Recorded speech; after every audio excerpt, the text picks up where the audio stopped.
दोस्तों, प्रज्ञान आईसीएस के YouTube channel में आप सभी लोगों का बहुत बहुत स्वागत है।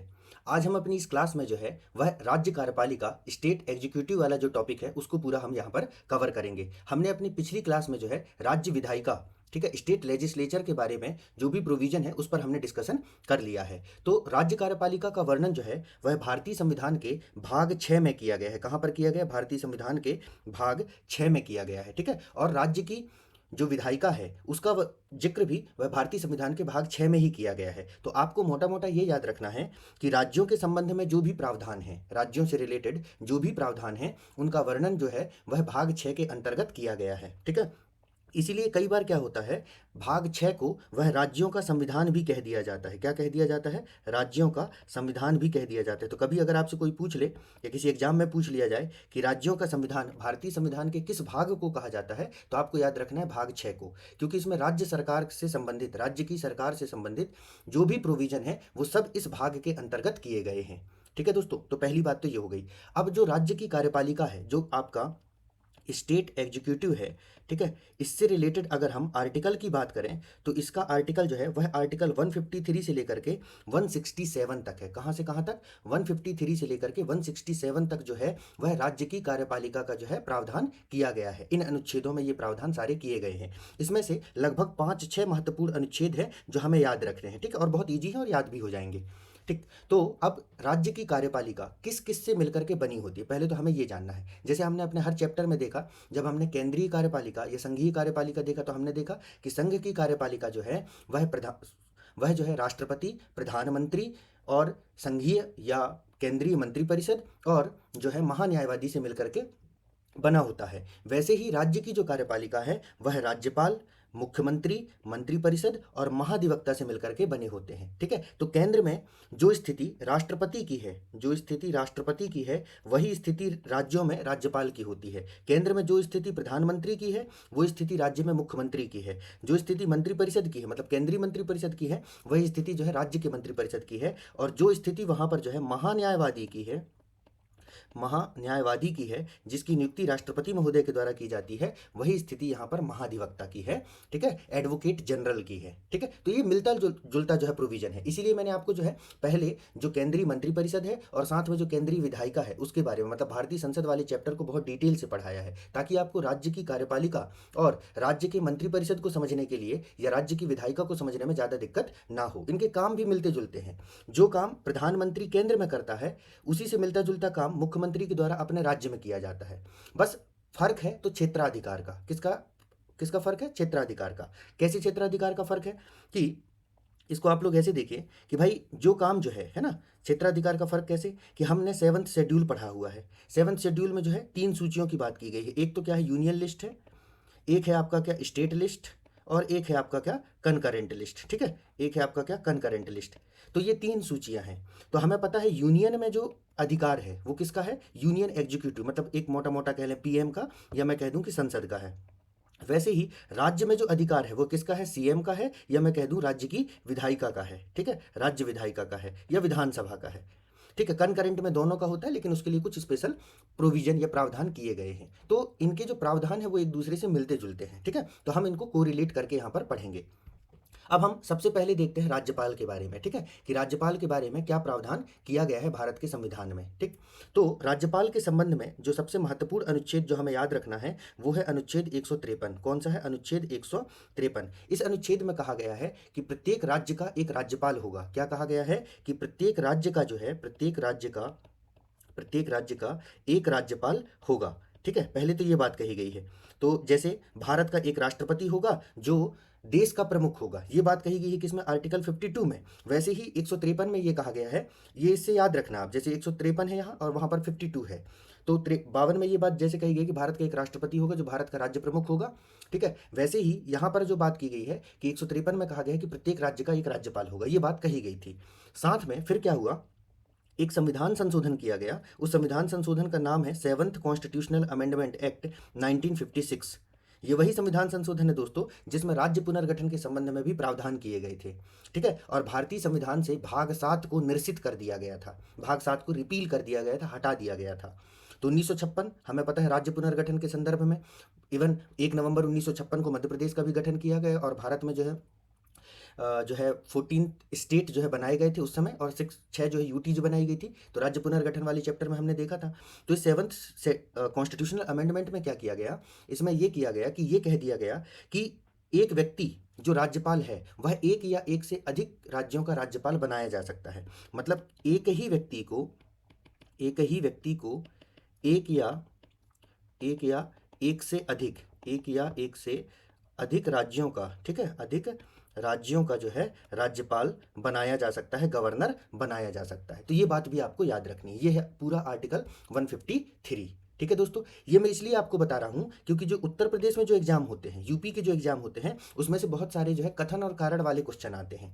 ठीक है, तो उसमें इस तरीके से प्रश्न बना दिया जाता है जिसमें थोड़ा सा कंफ्यूजन हो जाता है। तो आपको याद रखना है कि एक व्यक्ति को एक या एक से अधिक राज्यों का राज्यपाल बनाया जा सकता है। जैसे हुआ भी है एमपी का, अगर मैं उदाहरण लूँ तो एमपी में इससे पहले जब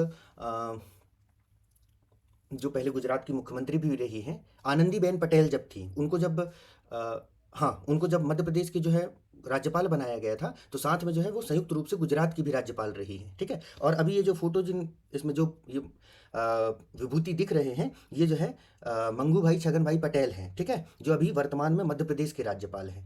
ठीक, चलिए, तो अब राज्यपाल के बारे में क्या क्या है। तो राज्यपाल के बारे में सबसे महत्वपूर्ण तो बात यह है कि यह राज्य का संवैधानिक प्रमुख होता है। किसका प्रमुख होता है? राज्य का संवैधानिक प्रमुख होता है। ठीक है, तो राज्य में संविधान का प्रमुख, ठीक है, वो कौन होता है? तो राज्यपाल होता है। ठीक है, जैसे केंद्र में राष्ट्रपति जो है वह केंद्र का संवैधानिक प्रमुख और इवन वो पूरे देश का संवैधानिक प्रमुख होता है, वैसे प्रत्येक राज्य का संवैधानिक प्रमुख उसका राज्यपाल होता है। ठीक है, नेक्स्ट ये है कि यह कार्यपालिका का भी प्रमुख होता है। किसका प्रमुख होता है? कार्यपालिका, जो राज्य की कार्यपालिका है उसका भी प्रमुख होता है। ये बात कही गई है अनुच्छेद 166 में। ठीक है, लेकिन कैसा होता है? नाम मात्र का होता है, क्योंकि हम देख चुके हैं कि हमारे यहाँ पर जो है वह संसदीय व्यवस्था को अपनाया गया है। किसको अपनाया गया है? संसदीय व्यवस्था को अपनाया गया है। और संसदीय व्यवस्था के क्या फीचर्स हैं, क्या गुण दोष हैं, जो भी है उसके बारे में हमने चर्चा कर लिया है। तो जहां पर भी संसदीय व्यवस्था होगी तो वहां पर जो है दो प्रमुख होंगे, एक तो नाम मात्र का होगा और एक वास्तविक प्रमुख होगा। तो जो राज्यपाल होता है वह नाम मात्र का प्रमुख होता है, राज्य की कार्यपालिका का नाम मात्र प्रमुख होता है।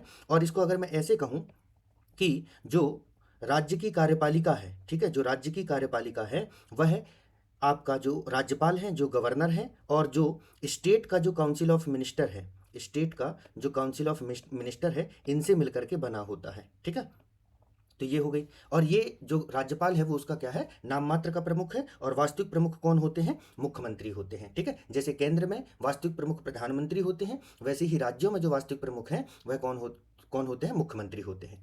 ठीक, इसके साथ ही ये जो राज्यपाल होते हैं, जो राज्यों के विश्वविद्यालय होते हैं, राज्य के जो विश्वविद्यालय होते हैं, ठीक है, जैसे अगर आप बिहार के रहने वाले हैं तो पटना यूनिवर्सिटी है। ठीक है, मध्य प्रदेश के रहने वाले हैं तो रानी दुर्गावती, ऐसे बहुत सारे जो स्टेट यूनिवर्सिटी हैं उनके ये डीम्ड जो है वो क्या होते हैं? कुलाधिपति होते हैं। ठीक है, डीम्ड कुलाधिपति होते हैं, चांसलर होते हैं। ठीक, तो ये बात भी आपको याद रखनी है कि राज्य विश्वविद्यालयों के कुलाधिपति होते हैं। इसके साथ ही आपको एक महत्वपूर्ण फैक्ट ये याद रखना है कि प्रथम महिला राज्यपाल, भारत में प्रथम महिला राज्यपाल जो है वो कौन थी? हमारी सरोजिनी नायडू जी थी। कौन थी? सरोजिनी नायडू। ये भारत में प्रथम महिला राज्यपाल रही हैं। ठीक है, तो आपको पता है कि हमको ऐसे फैक्ट याद रखने होते हैं जिनमें ये हो कि प्रथम बार महिला किसी पद पर पहुंची हो। जैसे प्रथम आईपीएस की बात करें तो किरण बेदी जी हैं। ठीक है, वैसे ही हर क्षेत्र में, चाहे यूपीएससी के chairman, first UPSC women chairman, first women election commissioner, ठीक है, चीफ इलेक्शन कमिश्नर, तो इनके नामों को हमको याद रखना होता है। तो ये हो गया राज्यपाल का जनरल इंट्रोडक्शन। अब राज्यपाल बनने के लिए क्या योग्यताएं हैं, जरा हम उसको देख लेते हैं।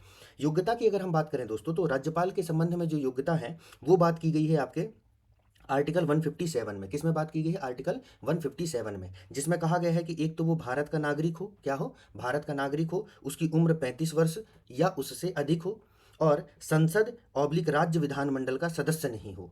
वह व्यक्ति जिसे राज्यपाल नियुक्त किया जा रहा है वह संसद मतलब सांसद ना हो या विधायक ना हो। ठीक है, मतलब कोई व्यक्ति सांसद या विधायक है तो वह राज्यपाल नहीं बन सकता। ठीक है, राज्यपाल बनने के लिए व्यक्ति जो है वह सक्रिय राजनीति में ना हो, एक्टिव पॉलिटिक्स में ना हो। ठीक है, क्योंकि अगर एक्टिव पॉलिटिक्स में है मतलब या तो वो सांसद होगा या तो वो विधायक होगा। ठीक है, तो वो नहीं होना चाहिए। यही सेम बातें जो है हमने क्या किया था?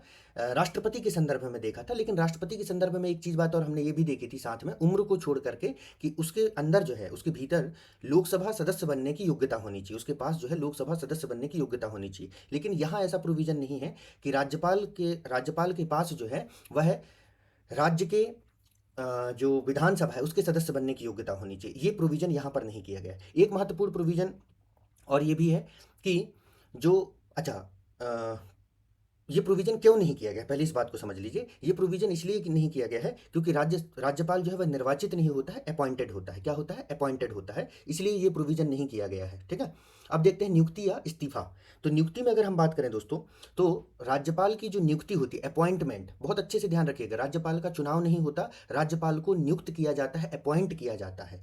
ठीक है। तो इनकी जो नियुक्ति होती है वह राष्ट्रपति महोदय के द्वारा की जाती है। किनके द्वारा की जाती है? राष्ट्रपति महोदय के द्वारा की जाती है। और अगर राज्यपाल का भी मन करने लगे कि चलो अब हिमालय चलते हैं, ठीक है, तो हिमालय जाना है अगर, तो इस्तीफा देने का मन हो जाए इनका, तो इस्तीफा देने के लिए ये अपना इस्तीफा जो है राष्ट्रपति महोदय को सौंपेंगे। इनको नियुक्त भी राष्ट्रपति महोदय करेंगे और अगर इनको इस्तीफा देना है तो भी ये राष्ट्रपति महोदय को अपना इस्तीफा देंगे।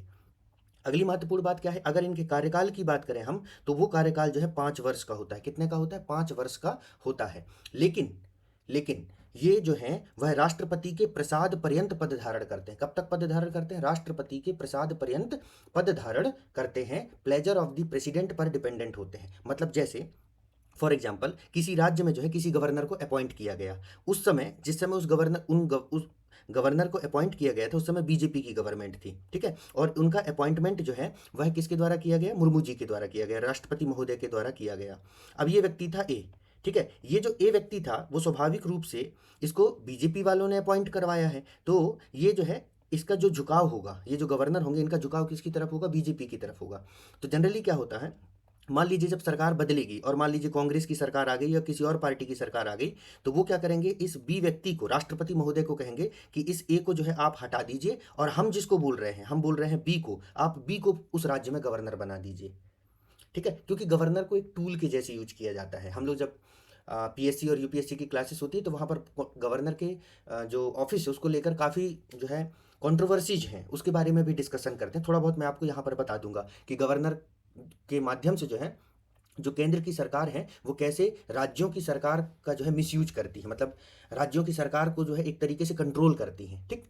तो कार्यकाल की अगर हम बात करें तो गवर्नर महोदय जो है 5 वर्ष का कार्यकाल होता है, लेकिन ये राष्ट्रपति के प्रसाद पर्यंत पद धारण करते हैं। ठीक है। और राष्ट्रपति का प्रसाद पर्यंत, प्लेजर ऑफ द प्रेसिडेंट मतलब क्या है? काउंसिल ऑफ मिनिस्टर की सलाह।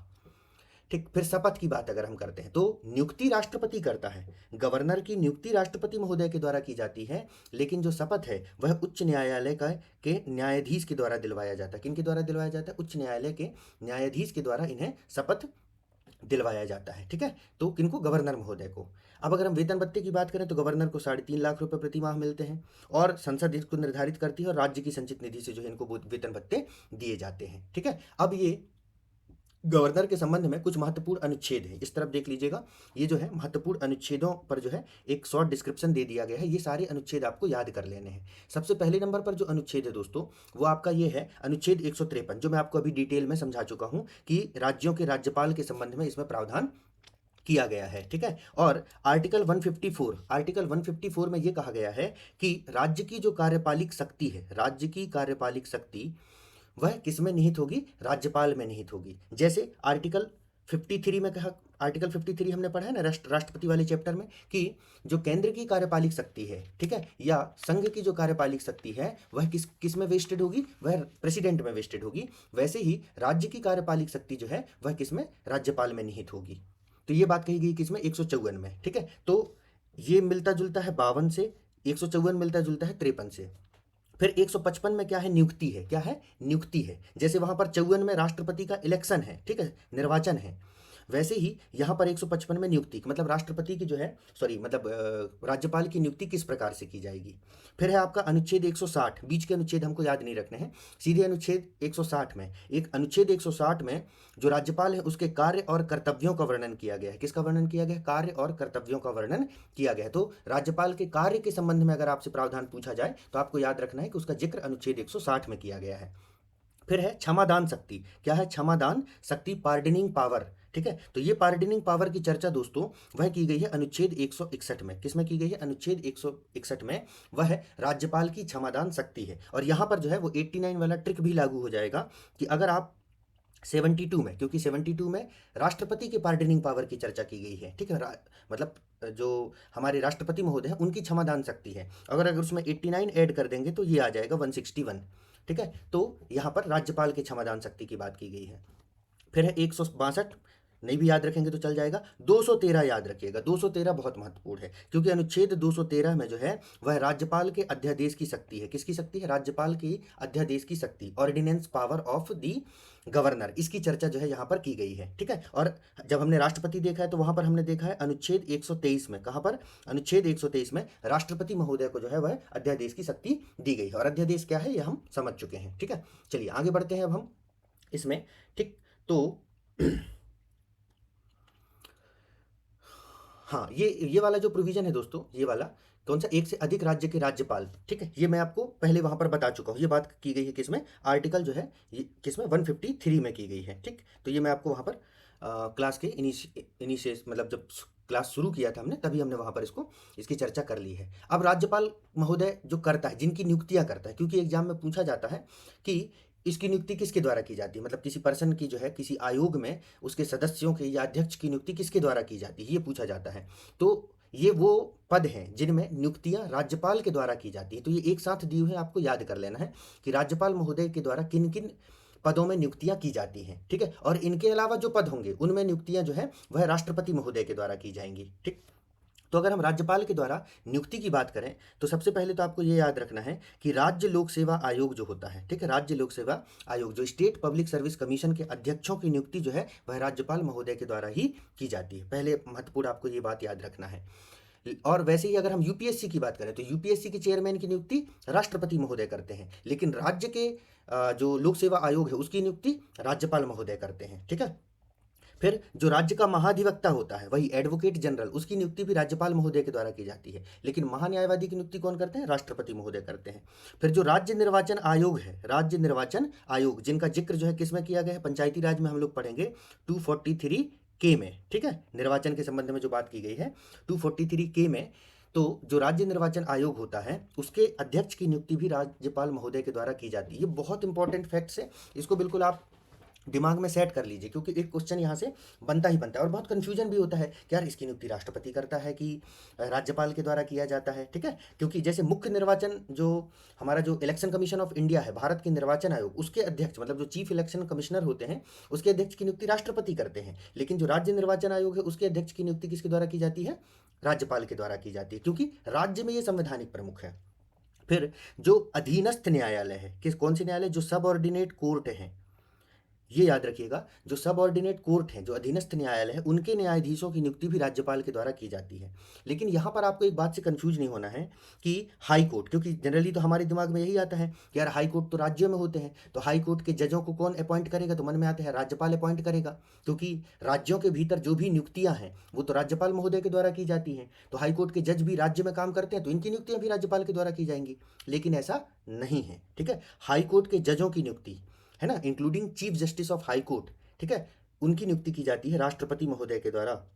किनके द्वारा की जाती है? राष्ट्रपति महोदय के द्वारा की जाती है, राज्यपाल महोदय के द्वारा नहीं की जाती है। ठीक, ये बात आप याद रखिएगा। राज्यपाल महोदय केवल और केवल अधीनस्थ न्यायालय के न्यायाधीशों की नियुक्ति करते हैं, सबऑर्डिनेट कोर्ट के जो है न्यायाधीशों की नियुक्तियां करते हैं। और साथ में क्या करते हैं? जो राज्य विश्वविद्यालयों के कुलपति होते हैं, ठीक है, उनके जो वाइस वाइस चांसलर जो होते हैं उनकी नियुक्ति भी राज्यपाल के द्वारा की जाती है। तो ये महत्वपूर्ण नियुक्तियां हैं जो राज्यपाल के द्वारा की जाती हैं, ये आपको याद रखना है। क्लियर है दोस्तों? चलिए, और एक चीज यहाँ पर एक और भी आपको याद रखना है कि राज्य लोक सेवा आयोग के अध्यक्ष की नियुक्ति तो राज्यपाल के द्वारा की जाती है, लेकिन राज्यपाल इसको हटा नहीं सकता। इसको हटाने का अधिकार जो है वह राष्ट्रपति के पास होता है। किसके पास होता है? प्रेसिडेंट महोदय के पास होता है, राज्यपाल के पास नहीं होता। ठीक है, तो ये राज्यपाल के द्वारा की जाने वाली नियुक्तियां। और भी नियुक्तियां हैं, जैसे जो है राज्य जो महिला आयोग है, बाल आयोग है, उनमें भी नियुक्तियां करता है, लेकिन ये महत्वपूर्ण है। ठीक, क्योंकि अब वो जब इस तरीके का जो एक्सक्लूसिव या स्पेशल सिलेबस जब होता है तब वहां पर हम लोग देखते हैं, लेकिन मुख्य तौर पर इनकी नियुक्तियां एग्जाम में पूछी जाती हैं। अब हम लोग देखते हैं, अच्छा एक चीज़ यहाँ पर मैं इसको एक बार सही करना चाहूँगा। यहाँ पर शपथ में उच्च न्यायालय का न्यायाधीश लिखा हुआ है। ठीक है, एक्चुअली ये मुख्य न्यायाधीश है दोस्तों, है ना, माफ़ी चाहूँगा इसके लिए मैं। ठीक है, मुख्य न्यायाधीश हैं ये, है ना, कि जो शपथ दिलाने का काम होता है, क्योंकि राज्यपाल भाई राज्य का एक संवैधानिक प्रमुख है, मतलब राज्य का जो है सबसे बड़े ओहदे में होता है। तो राज्यपाल को शपथ जो है हाई कोर्ट के मुख्य न्यायाधीश के द्वारा दिलवाया जाता है। किसके द्वारा? हाई कोर्ट के मुख्य न्यायाधीश के द्वारा दिलवाया जाता है। और अगर मुख्य न्यायाधीश नहीं है तब किसी वरिष्ठ हाई कोर्ट के न्यायाधीश के द्वारा करवाया जाएगा। ठीक है, इसके लिए मैं माफ़ी चाहूँगा, वहाँ लिखने में थोड़ा सा वो मिस्टेक हो गया था। ठीक, तो उसको हमने सही कर लिया है। अब हम देखते हैं राज्यपाल की प्रमुख शक्तियाँ। तो जैसे राष्ट्रपति महोदय की जो शक्तियां हैं वैसे ही मिलती जुलती शक्तियां राज्यपाल के पास भी होती हैं, लेकिन थोड़ा सा डिफरेंट होता है, लेकिन ज़्यादातर जगह सिमिलर ही होती है। जैसे विधानसभा के सत्र को बुलाना या सत्रावसान करना, या तो सत्र को बुलाना या सत्रावसान करना। फिर संवैधानिक तंत्र के विफलता पर राष्ट्रपति शासन की सिफारिश करना। संवैधानिक तंत्र की विफलता पर राष्ट्रपति शासन की सिफारिश करना, ये काम करता है राज्यपाल महोदय। ठीक है, इसका जिक्र जो है वह किया गया है आर्टिकल 356 में। कहाँ पर किया गया है? अनुच्छेद 356 में। अनुच्छेद 356 में ये कहा गया है कि अगर किसी राज्य में संवैधानिक तंत्र जो है विफल हो जाए तो राज्यपाल जो है वह अपने वह केंद्र सरकार से, मतलब राष्ट्रपति से यह अनुरोध कर सकते हैं कि उस राज्य में राष्ट्रपति शासन लगा दिया जाए, प्रेसिडेंट रूल लगा दिया जाए। क्लियर है? तो ये सिफारिश करने का जो अनुरोध, ये सिफारिश करने की जो बात है, वह वो जो शक्ति है वह किसके पास होती है? राज्यपाल के पास होती है, अनुच्छेद 356 के तहत। इसी बात का फायदा उठाते हैं पॉलिटिकल पार्टी। खैर, पहले आप ये समझिए कि आखिर ये संवैधानिक तंत्र की विफलता है क्या, है ना? क्या हुआ, मतलब कॉन्स्टिट्यूशनल मशीनरी का फेल हो जाने का मतलब क्या है? देखिए, जब सरकार के द्वारा संविधान के अनुसार काम ना किया जाए, संविधान के अनुसार काम ना किया जाए मतलब खूब भ्रष्टाचार किया जाने लगे, नागरिक अधिकारों की धज्जियां उड़ाई जाने लगे, मतलब हमें जो मूल अधिकार दिए गए हैं उन अधिकारों को जो है नेग्लेक्ट किया जाने लगे, अनदेखा किया जाने लगे, राज्य की जनता जो है त्राही त्राही करने लग जाए। ठीक है, भ्रष्टाचार, लूट खसोट, अराजकता इतनी ज़्यादा फैल जाए कि राज्य की स्थिति जो है वह क्या हो जाए? खराब हो जाए। राज्य में बेरोजगारी, गरीबी, भुखमरी ये सब बढ़ने लगे। तब हम इसको कहेंगे कि राज्य की सरकार संवैधानिक तंत्र के अनुरूप नहीं चल रही है। या इसमें भी सबसे ज़्यादा इंपॉर्टेंट ये है कि सरकार बनाने के लिए एक मिनिमम नंबर ऑफ सीट चाहिए। ठीक है, और ये हो जाए कि वो पार्टी, मान लीजिए ए पार्टी जो है किसी राज्य में सरकार चला रही थी, तो इसको सरकार बनाने के लिए 200 सीटों की ज़रूरत थी, लेकिन ऐसा हो कि इसको जिन्होंने समर्थन दिया था, जिन विधायकों ने समर्थन दिया था, वो अपना समर्थन वापस ले लें। ठीक है, अब ये जो है अल्पमत में आ जाए, माइनॉरिटी में आ जाए, मतलब अब इसके पास जो है 150 सीटें ही बची हैं, क्योंकि 50 लोग जो है उन्होंने अपना हाथ पीछे खींच लिया है। ऐसे कंडीशन में क्या हुआ? ये सरकार जो है संवैधानिक रूप से जो है असफल हो चुकी है। क्या हो चुकी है? एक तरीके से असफल ना कहूँ मैं अगर, तो क्या कहूँ, अयोग्य हो चुकी है ना? तो इसको भी कहा जाएगा कॉन्स्टिट्यूशनल मशीनरी का फेल होना, क्योंकि अगर ये पार्टी अभी भी सरकार चलाती रहेगी तो वो संवैधानिक प्रावधान जो ये कहता है कि सरकार बनाने के लिए मिनिमम इतने नंबर तो चाहिए ही चाहिए, इतने नंबर ऑफ सीट्स तो चाहिए ही चाहिए, उसका पालन नहीं किया जाएगा। ठीक है, तो इसको कहा जाएगा संवैधानिक तंत्र की विफलता। क्लियर है? तो संवैधानिक तंत्र की विफलता पर राष्ट्रपति शासन लगाने की सिफारिश जो है वह राज्यपाल महोदय के द्वारा की जाती है। और कौन से अनुच्छेद के तहत की जाती है? अनुच्छेद 356 के तहत की जाती है। इसके अलावा जो है राज्यपाल महोदय राज्य में राज्य वित्त आयोग का गठन करते हैं। किसका करते हैं? राज्य वित्त आयोग का जो है गठन इनके द्वारा किया जाता है। ठीक है, राज्य वित्त आयोग के गठन के संबंध में जो आर्टिकल है वो ट्रिक मैं आपको भी याद करवाऊंगा जब पंचायत पढ़ाऊंगा तो। इसके संबंध में इनकम, ठीक है, तो राज्य वित्त आयोग के गठन के संबंध में जो प्रावधान है वो है 243 में। किस में है? 243 में ये प्रोविजन किया गया है राज्य वित्त आयोग के गठन के संदर्भ में। तो राज्य वित्त आयोग का गठन कौन करता है दोस्तों? राज्यपाल। ठीक है, लेकिन जो वित्त आयोग है उसका गठन किसके द्वारा किया जाता है? राष्ट्रपति महोदय के द्वारा किया जाता है, अनुच्छेद 280 के तहत। किसके तहत? अनुच्छेद 280 के तहत राष्ट्रपति महोदय के द्वारा जो है वित्त आयोग का गठन किया जाता है। और वैसे ही पंचायतों को वित्त देने के लिए जो राज्य वित्त आयोग का गठन है वह 243 के तहत जो है वह राज्यपाल महोदय के द्वारा किया जाता है। इसके साथ ही हमने कल देखा था कि विधान परिषद में जो है जो 1/6 सदस्यों का जो मनोनयन है वो राज्यपाल महोदय के द्वारा किया जाता है। फिर राज्यपाल महोदय को जो है अध्यादेश की शक्ति भी है। अभी हमने देखा अनुच्छेद 213 अध्यादेश जारी करने की शक्ति है। साथ में अगर मान लीजिए राज्य की आकस्मिक निधि से पैसा निकालना है तो उसका जो संरक्षण करता है वह राज्यपाल होता है। जो कंटेंजेंसी फंड है राज्य का, आकस्मिक निधि है, मतलब सरकार को मान लीजिए, आपको पता ही है कि संचित निधि से पैसा निकालने के लिए बजट पारित करवाना बहुत जरूरी होता है। बिना बजट के संचित निधि से, ना तो भारत की संचित निधि से ना तो राज्य की संचित निधि से पैसा निकाला जा सकता है।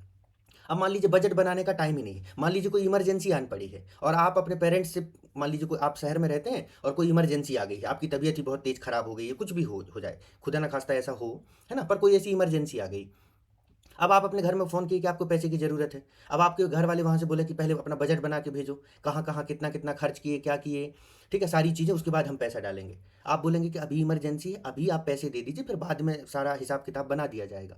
तो वैसे ही कंटिंजेंसी फंड का होता है कि राज्यों के पास और केंद्र के पास एक आकस्मिक निधि है, जिसमें से आवश्यकता पड़ने पर बिना बजट के, ठीक है, बिना बजट को पारित करवाए जो है पैसे निकाले जा सकते हैं, ठीक है? मतलब जो है वह आहरण किया जा सकता है।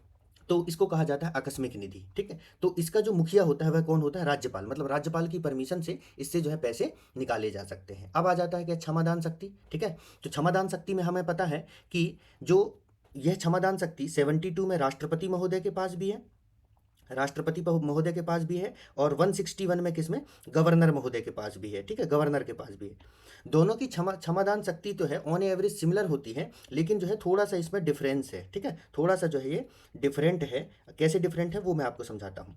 पहले तो क्षमादान में क्या क्या है? सबसे पहले तो क्या है? निलंबन है, मतलब सजा को क्या है? सस्पेंड कर दिया जाए, परिहार कर दिया जाए और लघुकरण कर दिया जाए। ये तीन शक्तियां हैं इनके पास, निलंबन का है, परिहार का है और लघुकरण का है। यहाँ पर आप देखिए पूर्ण क्षमा नहीं है। मैंने आपको राष्ट्रपति वाले चैप्टर में ये पढ़ा चुका हूँ, पूर्ण क्षमा गवर्नर नहीं कर सकता। मतलब किसी व्यक्ति को कोई भी सजा मिली है, उसको पूरी तरीके से क्षमा, मतलब अपराध के पहले वाली स्थिति में नहीं ला सकता है गवर्नर।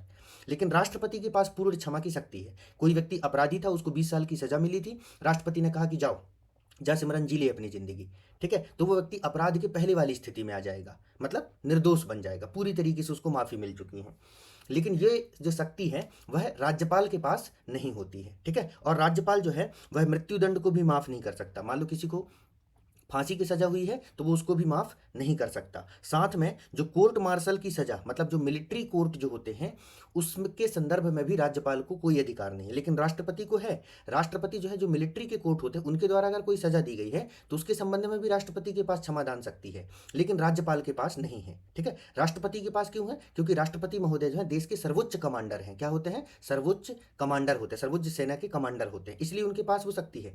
लेकिन राज्यपाल के पास ये शक्ति नहीं है, क्योंकि राज्यपाल जो है कोई कमांडर नहीं है, मतलब सेना में उनका कोई कोई उनकी भूमिका नहीं है, ठीक है? तो कोर्ट मार्शल के संबंध में उनके पास कोई अधिकार नहीं है, और वो मृत्युदंड को भी माफ नहीं कर सकते हैं। ये अंतर आपको याद रखना है दोनों के क्षमादान शक्ति में। बाकी वो निलंबन कर सकते हैं, परिहार कर सकते हैं और लघुकरण कर सकते हैं। लघुकरण मतलब क्या हुआ? इसमें दो चीजें होती हैं, मतलब जो सजा होती है इसमें दो होती, एक तो होता है क्या? सजा का जो समय होता है और उसकी प्रकृति, ठीक है? तो एक है प्रकृति, सजा की प्रकृति कैसी है, सशक्त है या नॉर्मल केवल जेल में काटना है, ठीक है? और सजा की फिर क्या होती है? एक होती है अवधि, है ना, कितने समय के लिए है। तो जब क्या होता है, इनमें परिवर्तन किया जाता है अलग अलग तरीके से, तब इसको कहा जाता है कि लघुकरण कर दिया गया है, ठीक? तो डिटेल में आपको प्रेसिडेंट वाले चैप्टर में पढ़ा दिया हूँ, ठीक? चलिए आगे बढ़ते हैं। अब हम मुख्यमंत्री के बारे में देखते हैं। तो दोस्तों, मुख्यमंत्री के बारे में अगर हम बात करें तो मुख्यमंत्री जो होते हैं, ठीक, जो हमारे मुख्यमंत्री होते हैं वह मंत्रिपरिषद के प्रधान होते हैं। क्या होते हैं? मंत्रिपरिषद के प्रधान। जैसे केंद्र में जो केंद्र में जो प्रधानमंत्री हैं वह केंद्रीय मंत्रिपरिषद के प्रधान होते हैं, वैसे ही जो मुख्यमंत्री होते हैं वह राज्यों में राज्य की मंत्रिपरिषद के प्रधान होते हैं, ठीक है? और ये जो मुख्यमंत्री महोदय होते हैं यह बहुमत दल का नेता होता है। कौन होता है? बहुमत दल का नेता, मतलब जिन्होंने सरकार गठित किया है उसका नेता जो होता है वह मुख्यमंत्री होता है, बहुमत दल का नेता, ठीक है? यह विधानसभा में भी नेता होता है, जैसे प्रधानमंत्री होते हैं, सेम टू सेम। तो मुख्यमंत्री मंत्रिपरिषद का क्या होता है? प्रधान होता है राज्यों में, ठीक है? और जो राज्य योजना बोर्ड है उसका भी यह अध्यक्ष होता है। जो स्टेट प्लानिंग बोर्ड होता है उसका भी एक अध्यक्ष होता है। वैसे तो अब बहुत सारे राज्यों ने जो है वही राज्य नीति आयोग की संरचना को अपना लिया है, लेकिन राज्य योजना जो बोर्ड है उसके अध्यक्ष भी जो है मुख्यमंत्री होते हैं, ठीक? अब हम तो बात करते हैं योग्यता की। तो अगर हम योग्यता की बात करें दोस्तों, किसके? राज्यपाल की योग्यता की बात करें तो मुख्यमंत्री की योग्यता की बात करें, है ना, तो मुख्यमंत्री की योग्यता में क्या है कि यह भारत का नागरिक होता है, उम्र 25 वर्ष, क्योंकि विधायक ही मुख्यमंत्री बनते हैं, और राज्य विधानसभा या परिषद का सदस्य होता है, ठीक है? मतलब अल्टीमेटली विधायक ही मंत्री बन सकता है, ठीक है, चाहे वह मुख्यमंत्री हो चाहे वह नॉर्मल सामान्य मंत्री हो। तो उसके लिए सबसे पहले तो उनको विधानसभा या विधान परिषद का सदस्य बनना जरूरी है, मतलब विधायक बनना जरूरी है, क्योंकि बिना विधायक बने तो वो लोग जो है मंत्री बनने से रहे, है ना? तो ये है उसकी योग्यता। और भी है कुछ, जैसे लाभ का पद धारण ना करते हो, ठीक है, एक लाभ का पद भी आता है ना, ऑफिस ऑफ प्रॉफिट भी जिसे कहा जाता है, लाभ का पद। लाभ का पद मतलब ये होता है कि मतलब कि किसी ऐसे पद में आप नियुक्त ना हो जहां से आपको सरकार के द्वारा वेतन प्राप्त होता हो। क्या होता हो? वेतन प्राप्त होता, मतलब सरकारी पैसा आपको प्राप्त होता हो। अगर वो प्राप्त हो रहा है मतलब आप किसी लाभ के पद में है। जैसे सपोज कीजिए आप किसी डिस्ट्रिक्ट में जो है डिस्ट्रिक्ट कलेक्टर है और आप चाहते हैं कि चलो मुख्यमंत्री बनने का समय आ गया है या विधायक बनने का समय आ गया, क्योंकि पहले तो विधायक बनेंगे। तो विधायक बनने के लिए सबसे पहले आपको जो है अपने पद से रेजिग्नेशन देना पड़ेगा, क्योंकि आप आईएएस या किसी भी सरकारी नौकरी में रहते हुए जो है चुनाव नहीं लड़ सकते, क्योंकि वो लाभ का पद है। ठीक है, तो लाभ का पद ना हो, और साथ में और क्या है, वही जनप्रतिनिधित्व अधिनियम के तहत जो योग्यताएं निर्धारित की गई, अनसाउंड माइंड ना हो। क्या ना हो? Unsound mind. ठीक है, मतलब विकृत चित्त का व्यक्ति ना हो। ठीक है, दिवालिया घोषित ना कर दिया गया हो, कंगाल है ना, तो विकृत चित्त ना हो, दिवालिया घोषित ना किया गया हो, तो ये सारी चीजें होती हैं इसमें। ठीक, तो अब नियुक्ति और शपथ, जो मंत्री मुख्यमंत्री होते हैं उनको नियुक्ति करने का जो काम है वह किसके द्वारा किया जाता है? राज्यपाल के द्वारा किया जाता है। मुख्यमंत्री को कौन नियुक्त करता है? राज्यपाल। और उसको शपथ दिलाने का काम भी जो है वह किसके द्वारा किया जाता है? राज्यपाल महोदय के द्वारा किया जाता है। ठीक है, तो नियुक्ति और शपथ राज्यपाल महोदय के द्वारा। कार्यकाल की बात करें अगर हम, ठीक है, तो सामान्यतः कितना कार्यकाल होता है? 5 वर्ष। सामान्यतः कितना होता है कार्यकाल? 5 वर्ष। लेकिन ये भी राज्यपाल के प्रसाद पर्यंत पद धारण करते हैं। प्लेजर ऑफ द गवर्नर, ये अपना पद धारण करते हैं। कैसे? वही राज्यपाल का दिमाग खिसका, राज्यपाल ने क्या किया? केंद्र को सिफारिश कर दी केंद्र से कि यहाँ 356 लगाइए तो जी, है ना, ये राज्य वाले जो है, ये मुख्यमंत्री आजकल मेरी बात नहीं सुन रहा है। ठीक है, संवैधानिक तरीके से जो है अपनी सरकार नहीं चला रहा है। ठीक है, यहाँ 356 लगा दीजिए। 356 लगा दीजिए मतलब राष्ट्रपति शासन लगा दीजिए। जब राष्ट्रपति शासन लगा दिया जाता है, पहले तो ऐसा होता था कि सीधे ये जो राज्य की मंत्रिपरिषद है वो पूरी क्या हो जाती थी? टर्मिनेट हो जाती थी। क्या हो जाती थी? टर्मिनेट हो जाती थी। लेकिन फिर बाद में सुप्रीम कोर्ट ने कहा टर्मिनेट नहीं करेंगे, आप सस्पेंड करेंगे। मतलब जब तक राष्ट्रपति शासन लगा रहेगा तब तक क्या होगा कि राज्य की जो मंत्रिपरिषद है वो बर्खास्त रहेगी, और फिर उसका जो है न्यायपालिका न्यायिक पुनरावलोकन करेगी, मतलब जुडिशियल रिव्यू किया जाएगा। और अगर न्यायपालिका को लगता है कि हाँ ठीक है, सरकार ने सच में गलत काम किया है, तो फिर उस सरकार को जो है वह क्या कर दिया जाएगा? बर्खास्त कर दिया जाएगा, टर्मिनेट कर दिया जाएगा, और फिर वहां पर उस राज्य में नए सिरे से चुनाव आयोजित करवाए जाएंगे। ठीक, इसी आधार पर जो है दोस्तों जो राज्यपाल है उनके पद का मिसयूज किया जाता है। क्योंकि अगर मान लीजिए केंद्र में, सेंटर में जो है वह बीजेपी की गवर्नमेंट है, होता भी हर सरकार करती है। जैसे मध्य प्रदेश में देखिए 7-8 बार जो है राष्ट्रपति शासन लगाया गया। हर राज्य में ऐसा हुआ है, राष्ट्रपति शासन लगाया गया है 356 का प्रयोग करके। ठीक, तो समझिए कैसे, केंद्र में बीजेपी की सरकार है, मान लीजिए किसी राज्य में जो है वह किसकी सरकार है? कांग्रेस की सरकार है। ठीक है, बस टीएमसी की सरकार ना हो, ममता दीदी की, क्योंकि ममता दीदी फिर तो सीधे धरने पे बैठती हैं वो, है ना। तो राज्य में जो है कांग्रेस की सरकार है, बीजेपी वाले, उदाहरण के लिए बता रहा हूँ ना मैं, समझाने के लिए, बीजेपी वाले हमेशा इस कोशिश में रहते हैं कि इस राज्य में भी इनकी सरकार बन जाए। तो वो बस घात लगाए बैठे रहते हैं, जैसे बिल्ली घात लगाए बैठे रहते हैं, बस चूहा कैसे भी करके बिल से बाहर आ जाए एक बार, और जैसे ही बिल से बाहर आएगा झपट लेती है। ये जैसे बतख है ना, पानी के ऊपर ऐसे तैरता रहता है, जैसी मछली आई ऊपर तुरंत उसको जो है लपक लेता है। वैसे ही ये जो है इनके भी इन मतलब कौन बैठा हुआ है यहाँ बीच में? गवर्नर बैठा हुआ है। और ये गवर्नर किसका व्यक्ति है? क्योंकि गवर्नर की नियुक्ति राष्ट्रपति के द्वारा की जाती है, और राष्ट्रपति को सलाह कौन देगा? केंद्र की मंत्रिपरिषद, इनके द्वारा सलाह दिया जाएगा। तो गवर्नर बस घात लगाए बैठा रहेगा, देखेगा जैसे ही यहाँ पर थोड़ा बहुत भी कुछ गड़बड़ हुआ मामला, तुरंत जो है ये सिफारिश कर देगा कि भैया यहाँ लगाओ, क्या लगाओ? राष्ट्रपति शासन लगाओ। तो ठीक है, जैसे ही राष्ट्रपति शासन लगा, ये सरकार क्या हो गई? निलंबित हो गई। निलंबित हो गई तो इस राज्य के पूरी जो शक्ति है विधायी शक्ति से सहित, वो किसके पास चली गई? विधायी शक्ति चली गई संसद के पास, और कार्यपालिक शक्ति चली गई केंद्र की कार्यपालिका के पास।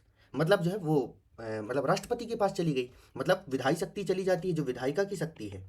अगर राष्ट्रपति शासन लगाया जाता है तो राज्य विधायिका की शक्ति चली जाती है किसके पास? संसद के पास। मतलब अब राज्य के संबंध में कानून कौन किसके द्वारा बनाया जाएगा? संसद के द्वारा बनाया जाएगा। और जो राज्य की कार्यपालिक शक्ति है, मतलब एग्जीक्यूटिव जो पावर है, वह किसके पास चली जाती है? राष्ट्रपति महोदय के पास। किसके पास? राष्ट्रपति महोदय के पास। लेकिन राष्ट्रपति महोदय तो खुद अपनी शक्तियों का उपयोग नहीं कर पाता, ये शक्ति क्या करेगा?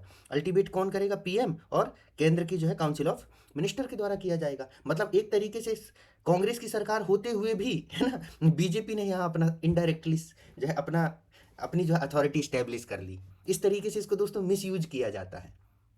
ठीक है, और भी बहुत कंट्रोवर्सी हुई, बहुत गवर्नर के पद को लेकर के इतनी कंट्रोवर्सी है। ठीक है, कि भारतीय संविधान में जो है, मतलब यूपीएससी में तो ऐसा है कि हर साल एक दो क्वेश्चन पूछ ही लेता है गवर्नर के ऊपर, इसी इसके ऑफिस को लेकर के जो कंट्रोवर्सी है उस पर हर साल एक ना एक क्वेश्चन पूछ लिया जाता है कि गवर्नर कैसा होना चाहिए, ताकि एक्चुअल में जिस वजह से गवर्नर को अपॉइंट किया गया है उसको फुलफिल किया जा सके। ठीक है, अदरवाइज तो क्या है कि गवर्नर को जो है पॉलिटिकल पार्टी फिर क्या करते हैं, अपने एज ए टूल की तरह यूज करते हैं किसी सरकार को गिराने के लिए, राज्य में जो है राज्य की जो सरकार है उसको अस्थिर बनाने के लिए। ठीक, चलिए अब हम देखते हैं वेतन भत्ते। तो वेतन भत्ते राज्य विधानमंडल के द्वारा निर्धारित किया जाता है मुख्यमंत्री का, और राज्य की संचित निधि से दिया जाता है। अब मुख्यमंत्री के पास क्या शक्तियां हैं, वैसी ही शक्तियां होती हैं जैसे केंद्र में जो है किसके पास होती हैं, आपके प्रधानमंत्री के पास होती हैं। ठीक है, तो सिमिलर शक्तियां इनके पास भी होती हैं। तो इसमें देखिए, अगर प्रमुख शक्तियों की बात करें तो ये क्या करते हैं, मंत्री परिषद बैठकों की अध्यक्षता करते हैं। किसकी अध्यक्षता करते हैं, जो मंत्री परिषद की बैठकें होती हैं उनकी अध्यक्षता करते हैं। जब राज्य के मंत्री परिषद बैठते हैं, वो एक राउंड जो गोल मेज होता है ना, उसके चारों तरफ सभी लोग बैठे रहते हैं, और उधर फ्रंट में जो मुख्यमंत्री बैठे रहेंगे। तो वही है, मतलब जो राज्य कैबिनेट की जो बैठक होती है उसकी अध्यक्षता करते हैं।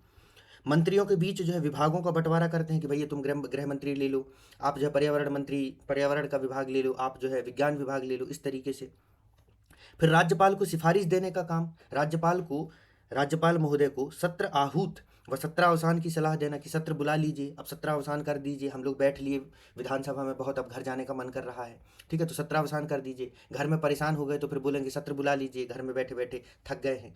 ठीक, तो ये देने की जो सलाह है वह मुख्यमंत्री द्वारा ही की जाती है। फिर वही है, मंत्रियों की नियुक्ति व बर्खास्तगी की सलाह भी देते हैं कि फलाना मंत्री को जो है आप पर्यावरण मंत्री बना दीजिए, फलाना व्यक्ति को जो है आप खेल मंत्री बना दीजिए, या तो किसी मंत्री को हटा दीजिए। मान लो कोई व्यक्ति पर्यावरण मंत्री है तो मुख्यमंत्री कहेगा कि फलाने व्यक्ति को पर्यावरण मंत्री के पद से हटा दीजिए। तो ये पूरी सलाह भी जो है मुख्यमंत्री के द्वारा दी जाती है किसे, गवर्नर महोदय को। सेम टू सेम वैसा ही है जैसे वहां पर हम लोगों ने आर्टिकल 75 पढ़ा है ना, कि प्रधानमंत्री जो है वह प्रधानमंत्री की नियुक्ति राष्ट्रपति करते हैं, और राष्ट्रपति प्रधानमंत्री की सलाह पर अन्य मंत्रियों की नियुक्ति करते हैं। सिमिलर यहाँ पर भी ये चीज़ें। ठीक है, और इसका जिक्र किया गया है आर्टिकल 163 में। कहाँ पर किया गया है, आर्टिकल 163 में। जरा जोड़ के देखिए, इसमें +89 जोड़िए जरा, कितना आता है, कितना हो जाएगा, ये हो जाएगा 64 हो जाएगा यार, ये तो है ना, 164 में है क्या, एक मिनट रुकिएगा। गवर्नर का लास्ट 162 में है, मुख्यमंत्री का पद का जो है 163 और 164। ठीक है ठीक है, यहाँ पर वो अप्लाई नहीं होता है, इसमें होगा मंत्री परिषद में अप्लाई होगा। ठीक है, यहाँ वो अप्लाई नहीं होता है। चलिए, तो ये हो गया क्या, मुख्यमंत्री की शक्तियाँ। अब हम लोग देखते हैं मंत्री परिषद। किसको देखते हैं, मंत्री परिषद को। तो देखिए आर्टिकल 164 में, अनुच्छेद 164 में, किसमें, आर्टिकल 164 में ये बात कही गई है कि राज्यपाल की सहायता एवं परामर्श के लिए एक मंत्री परिषद होगी, राज्य मंत्री परिषद का जो है गठन किया जाएगा।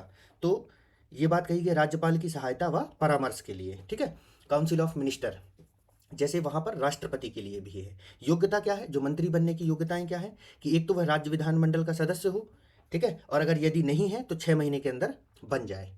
ठीक, या तो वह विधायक हो, और अगर विधायक नहीं है तो 6 महीने के अंदर जो है विधायक बन जाए तो व्यक्ति मंत्री बन सकता है। ठीक है, नियुक्ति किसके द्वारा की जाएगी, नियुक्ति राज्यपाल के द्वारा की जाएगी। मंत्री परिषद में जो मंत्रियों की नियुक्ति है वह राज्यपाल महोदय के द्वारा की जाएगी, मुख्यमंत्री की सलाह पर। किसकी सलाह पर, मुख्यमंत्री की सलाह पर राज्यपाल के द्वारा की जाएगी। जैसे केंद्र में केंद्रीय मंत्रिपरिषद में मंत्रियों की नियुक्ति राष्ट्रपति के द्वारा की जाती है प्रधानमंत्री की सलाह पर। सिमिलर, ठीक है, क्योंकि संसदीय व्यवस्था राज्य में, केंद्र में भी है और राज्य में भी है, इसलिए दोनों का स्वरूप एक जैसा है, प्रकृति नेचर एक जैसा है। ठीक है, फिर ये लोग जो हैं वह, अगर हम बात करें तो संसदीय शासन व्यवस्था है, और संसदीय शासन व्यवस्था में उत्तरदायित्व का बहुत महत्व होता है।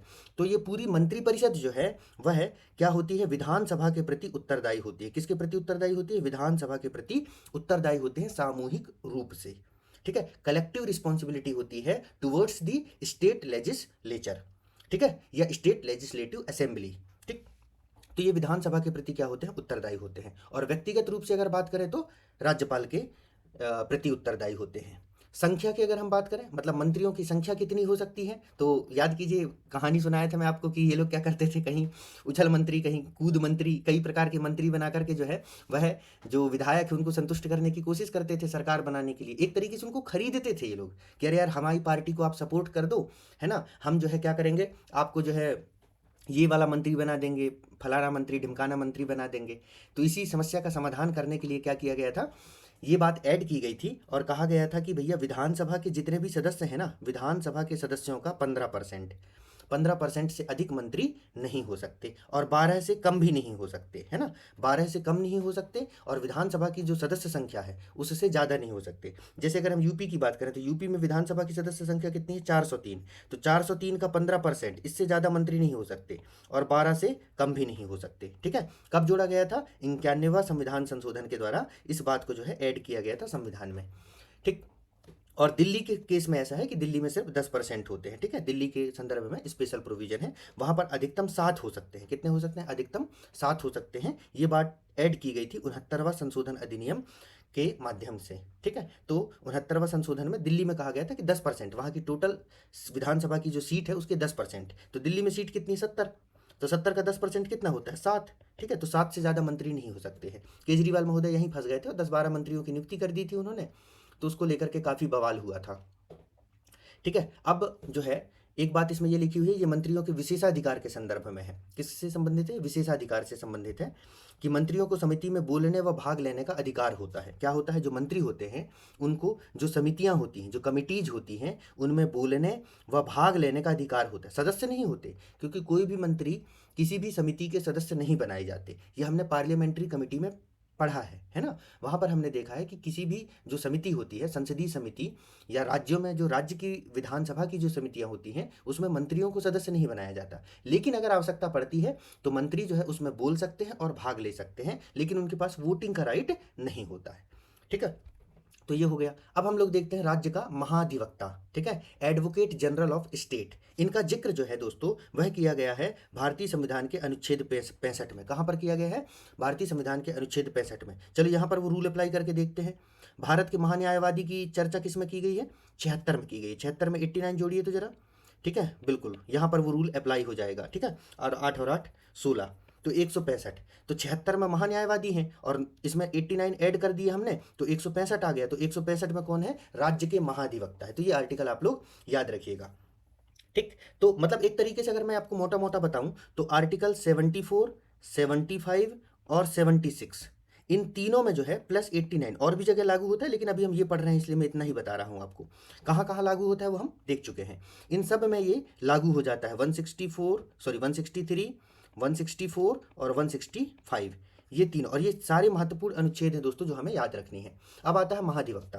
तो देखिए महाधिवक्ता क्या होता है, राज्य का सर्वोच्च कानूनी अधिकारी होता है। क्या होता है, राज्य का सर्वोच्च कानूनी अधिकारी होता है, सर्वोच्च विधिक अधिकारी होता है। ठीक है, मतलब एक तरीके से राज्य सरकार का वकील होता है। क्या होता है, राज्य सरकार का वकील होता है। ठीक है, इसकी अगर हम योग्यता की बात करें तो इसकी योग्यता जो होती है वह उच्च न्यायालय के न्यायाधीश बनने की, उच्च न्यायालय के न्यायाधीश बनने की योग्यता होती है। ठीक है, तो ऐसा व्यक्ति जिसके अंदर उच्च न्यायालय के न्यायाधीश बनने की योग्यता होती है उसको जो है राज्य का महाधिवक्ता बनाया जाता है।